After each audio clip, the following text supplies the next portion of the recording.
Hey, welcome back to Beyond These Walls. This is Andre here for another private evangelism styled video. Got my wife here in the background, so she may throw me off a bit, but that's okay.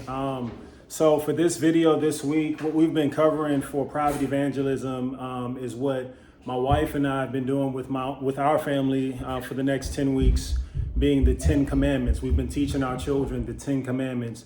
And so this past week that we just went through last week, we were looking at the third commandment out of Deuteronomy chapter 5, being what we have on the board behind me. And so just want to, again, give you another tool to put in your tool bag for your private evangelism that you're doing with your families.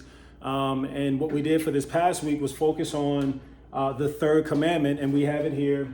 And what we drew from that is our weekly affirmation. And this was our affirmation from last week. I will not take the name of the Lord, my God, in vain.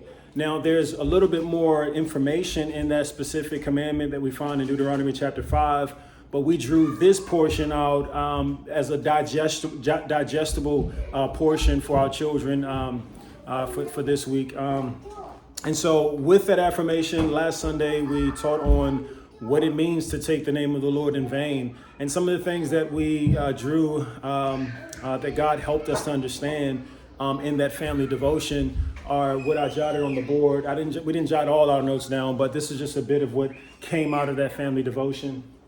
Number one, we ought to speak sincerely. This is something I distinctly remember my wife speaking to our children about, that we ought not to just speak flippantly. But the Bible on numerous occasions and in numerous areas teaches us the importance of taming our tongue, of speaking those things that are useful to the hearer, letting our conversation always be seasoned with salt, that it may minister grace to the hearers, is what one scripture says. Being slow to speak and quick to listen. Right. And so we were talking about teaching our children the importance of speaking sincerely, and how the individual who takes the name of the Lord, their God, in vain is not one who is mindful of the words that they're speaking, and they are not speaking sincerely.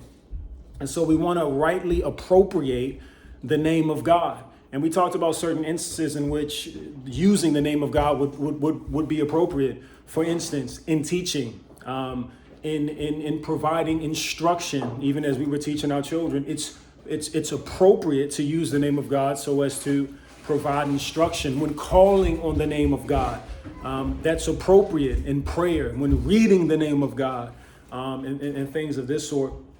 But we're not to just use God's name flippantly and vainly. God commands us not to do this. And we looked at how this word vain really speaks to uselessness. Something that is useless, serves no purpose, right? It's pointless. And something that we drew from that is that when we choose to use God's name in vain, what we're doing in essence is taking something that is truly precious, truly sacred, such as gold, for instance, and we're reducing it to crumbs. We're reducing it to something that is of no value. And this is not what God would have us to do. And so we want to honor God's name. We want to respect and reverence God's name. And in order to do that, we have to properly appropriate his name in our daily lives.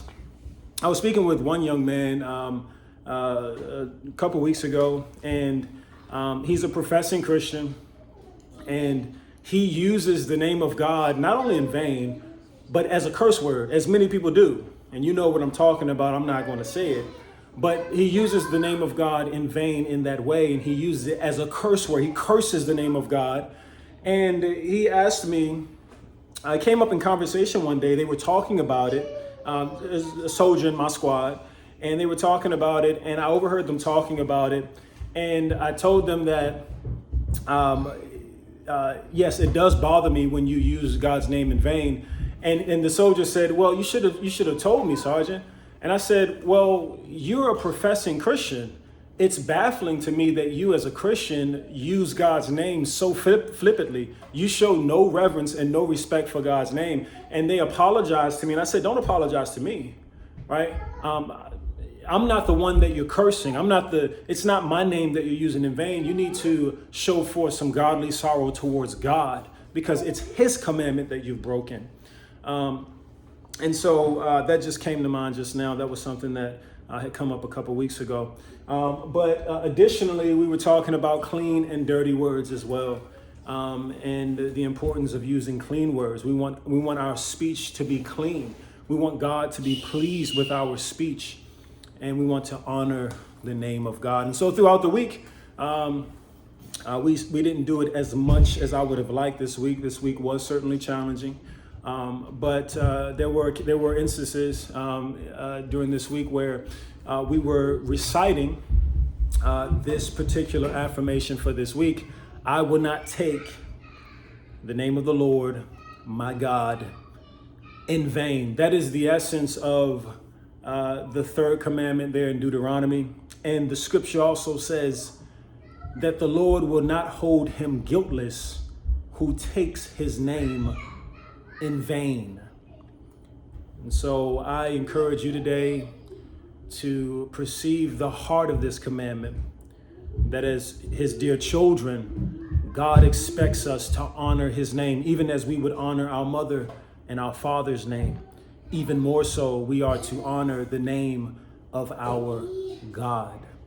I hope this is an encouragement to you, and I hope that this helps you in your private evangelism with your own family. And as always, I'll see you guys next time on Beyond These Walls.